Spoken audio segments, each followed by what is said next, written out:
rin. Masaya rin yung interacting natin. Tsaka tignan mo to, ang ganda.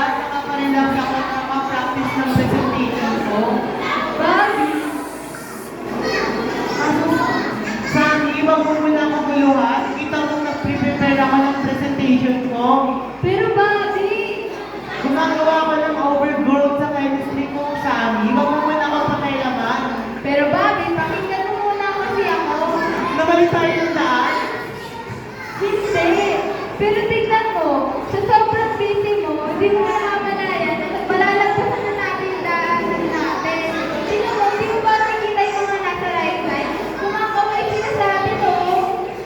Kaso Sammy, nasa right side sila ng ilog. Eh, ano naman?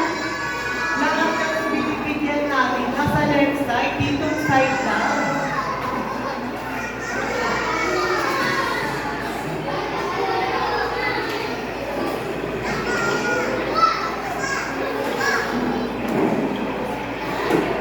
Ano naman kung nasa right side sila?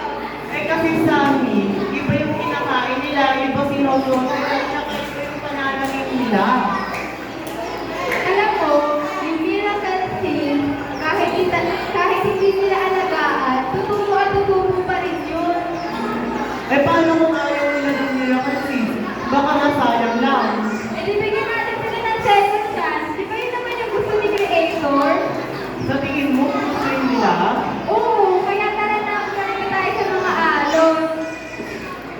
Okay naman sa alon, pero